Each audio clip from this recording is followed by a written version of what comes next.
नमस्कार दोस्तों। अगर आप भी कंफ्यूज रहते हैं एफडी और एसआईपी को लेके, एफडी बेटर है कि एसआईपी बेटर है, आपके लिए क्या बेटर हो सकता है, आपको एसआईपी में जाना चाहिए या फिर एफडी में जाना चाहिए, इन सब बातों को लेके अगर आप बहुत परेशान रहते हैं तो इस पूरी वीडियो से लास्ट तक जरूर बने रहिएगा। वीडियो के आखिर तक आपके सारे कंफ्यूजन या फिर आपके सारे प्रश्नों के उत्तर हूबहू मिल जाएंगे। चलिए वीडियो को स्टार्ट करते हैं। सबसे पहले समझते हैं बेसिकली एफडी क्या होती है और एसआईपी होती क्या है। तो अगर इन दोनों के बारे में अगर इनिशियल स्टेज पे बात की जाए कि एफडी क्या होती है और एसआईपी क्या होती है। एफडी को बोलते हैं fix deposit. Fix deposit FD का मतलब होता है कि आप बैंक में जाते हो कुछ पैसा लेके और वो पैसा बता देते हो भाई मैं 2 साल 3 साल 4 साल के लिए जमा करना चाहता हूं। तो जो भी टाइम पीरियड आप फिक्स करोगे, मान लीजिए 1 ईयर के लिए आप जमा कर रहे हो, 1 साल के लिए कुछ लमसम अमाउंट आप बैंक के पास जमा कर देते हो। 1 साल में जो भी रेट ऑफ इंटरेस्ट मिलता है वो रेट ऑफ इंटरेस्ट जुड़ के और आपका जो प्रिंसिपल अमाउंट है उसके साथ 1 साल के बाद वो आपको वापस मिल जाता है। यहाँ पर पहले से आपको पता होता है कि इस आपके एफडी पर आरओआई कितना मिलने वाला है, यानी रेट ऑफ इंटरेस्ट कितना मिलने वाला है, और जो वो आपको वादा करके देते हैं वो फिक्स आपको मिलता भी है लगभग, ठीक है ना। लगभग क्या मिलता ही है। तो इसका मतलब ये है कि यहाँ पे रिस्क जो है वो बहुत ही ज्यादा कम हो जाता है, क्योंकि आपको पहले से ही पता होता है कि आपका पैसा कितना मिलेगा एक फिक्स टाइम पीरियड की बात। एसआईपी की बात करते हैं, इसको बोलते हैं सिस्टमेटिक इन्वेस्टमेंट प्लान। आपको पता नहीं होता है कि आपको आरओआई यानी रेट ऑफ इंटरेस्ट जो है या फिर रेट ऑफ रिटर्न आरओआर कह सकते हो कितना मिलने वाला है, ये आपको नहीं पता होता है। और यहीं से प्रॉब्लम आती है एसआईपी में कि ये बहुत ही अनसर्टेन होता है और पूरी तरह से डिपेंड करता है मार्केट पर कि मार्केट कैसा परफॉर्म कर रहा है। अगर मार्केट अच्छा परफॉर्म कर रहा है तो आपको रिटर्न ज्यादा मिलेगा, मार्केट खराब परफॉर्म कर रहा है तो आपको रिटर्न कम मिल जाएगा। और यहाँ से आपको थोड़ा सा टेंशन स्टार्ट होता है, क्योंकि आपने पैसा एसआईपी में लगाया हुआ है तो आप परेशान होते हो कि यार एट द एंड जब आप पैसा निकालने जा रहे हो कितना मिलेगा, मार्केट का कंडीशन कैसा रहेगा, ये सारी चीजें। तो आपने इसके बेसिक पहलुओं को समझ लिया।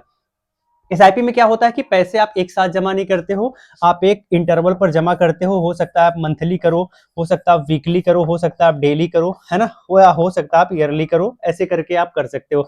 लेकिन अगर आप मंथली करोगे तो हर मंथ एक फिक्स टाइम पीरियड पर पैसा कटता जाएगा, वीकली करोगे तो हर दिन जो भी आप डेट फिक्स करोगे एक वीक में, या फिर आप कह सकते हैं कि जो भी दिन एक सप्ताह में फिक्स करोगे, जैसे मंडे कर लिया तो मंडे को पैसा कट जाएगा।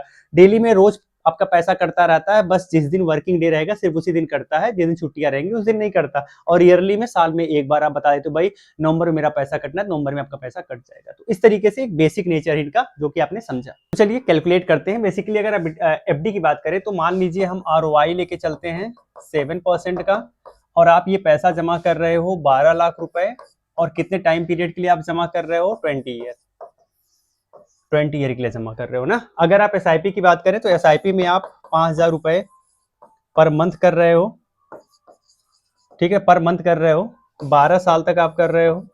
12 साल में ये जो 12 साल कह रहा हूँ, यहाँ 20 साल तक के लिए कर रहे हो, एंड ये टोटल आपका जो जमा हो रहा है वो 12 लाख हो रहा है। तो इस केस में 12 लाख आपने किया, इस केस में 12 लाख आपने किया, 20 ईयर तक आप होल्ड कर रहे हो दोनों में। एफडी में क्या है, आपने लमसम यानी एक साथ 12 लाख रुपए जमा किया, इसमें आप 5-5 हजार रुपए कर रहे हो। तो दर्द किसमें होने वाला ज्यादा, दर्द आपको इसमें ज्यादा होने वाला, क्योंकि यहाँ पैसा इकट्ठा आपका लगाया है ना, एक साथ पैसा आपने जमा कर दिया। यहाँ दर्द कम होने वाला है क्योंकि हर महीने आप 5,000 कर रहे हो, तो हर महीने 5,000 करना ज्यादा आसान होता है, इकट्ठा पैसा दे देना थोड़ा सा टफ होता है ना।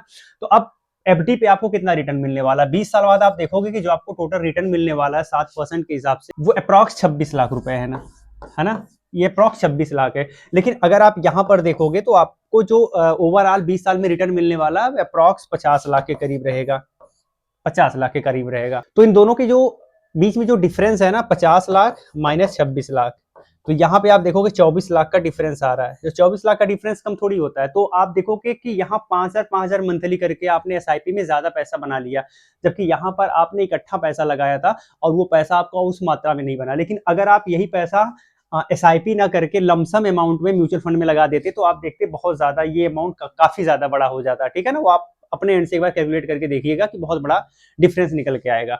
सो एसआईपी अगर आप लॉन्ग टर्म में वेल्थ क्रिएट करना चाहते हैं, आपके पास पेशेंस है, तो ज्यादा बेटर इंस्ट्रूमेंट होता है एफडी की अपेक्षा। तो अब आपको क्या डिसाइड करना चाहिए, क्या डिसीजन लेना चाहिए, देख लेते हैं। इस पर डिस्कस करने के पहले आपको ये समझ लेना है कि इसमें थोड़ा सा एफडी और एसआईपी में रिस्क रिटर्न के बारे में थोड़ा सा देख लेते हैं। तो एफडी में जो रिस्क होता है वो बहुत ही कम होता है, या फिर हम कह सकते हैं कि लगभग रिस्क नहीं होता है। यहाँ पे जो रिटर्न मिलने वाला है वो आपका फिक्स होता है, फिक्स होता है और आपका जो मनी होता है यानी जो आपका प्रिंसिपल होता है वो सेव होता है, प्रिंसिपल आपका सेव होता है। ये कुछ बेसिक चीजें हैं जो आपको अट्रैक्ट कर सकती हैं।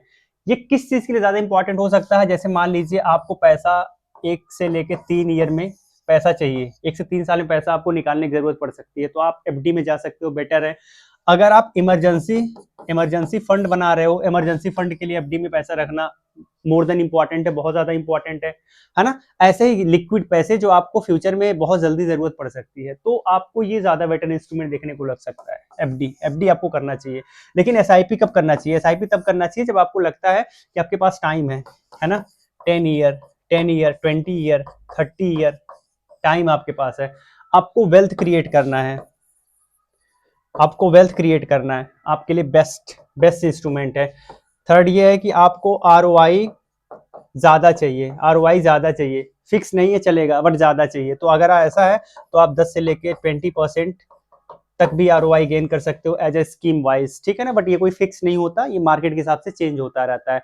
थोड़ा सा आप रिस्क ले सकते हो, ज्यादा आपके अंदर जो रिस्क कैपेसिटी है वो ज्यादा है, तो आप जा सकते हो, क्योंकि रिस्क इसमें ज्यादा रहता है। हो सकता है जब आप पैसा निकालने वाले उसमें मार्केट कंडीशन अच्छा ना रहे, तो हो सकता है कि जितना पैसा आपका बनना चाहिए था उतना ना बन के थोड़ा सा कम बने, तो ये थोड़ा रिस्क यहाँ पे इन्वॉल्व होता है। बट ओवरऑल अगर आपको वेल्थ क्रिएट करना है, मस्त बेटर है एफडी से, ये चीज मैं आपको बताना चाहता हूँ। इस वीडियो से कंक्लूजन ये निकला है ना कि अगर आप बहुत सेफर साइड में रहना चाहते हो, आपको लिक्विडिटी ज्यादा प्रीफर करनी है, पैसे जल्दी से जल्दी आपको विड्रॉ करने पड़ सकते हैं, तो आपके लिए एफडी ज्यादा बेटर है। लेकिन अगर आप लंबे समय के लिए वेट कर सकते हो, 10 साल 20 साल तक के लिए वेट कर सकते हो, अगर आपकी एज कम है, 15 साल 20 साल 25 साल है, तो आप एसआईपी के लिए जा सकते हो। बहुत अच्छा इंस्ट्रूमेंट होता है, इसमें भी रिस्क कम हो जाता है, क्योंकि आप इकट्ठा पैसा नहीं लगा रहे हो, 2-2 हजार 5-5 हजार महीने कर रहे हो, तो वो इकट्ठा पैसा जब होगा ना, तो तब तक टाइम हो जाएगा और वो एवरेज हो जाता है। तो ओवरऑल अगर 4-6 साल आपने कंटिन्यू कर लिया, तो फिर आपका प्रिंसिपल अमाउंट से ज्यादा तो आपको रिटर्न मिलना ही मिलना होता है। तो ज्यादा सेफ, मुझे तो मेरे हिसाब से तो बहुत सेफ लगता है। तो आप, ऐसा नहीं है कि बहुत ज्यादा रिस्क, हाँ एफडी इतना सेफ तो नहीं है, क्योंकि कई कई बार यहाँ पे प्रिंसिपल अमाउंट भी आपका रिस्क में आ सकता है, बट वो बहुत कम होता है।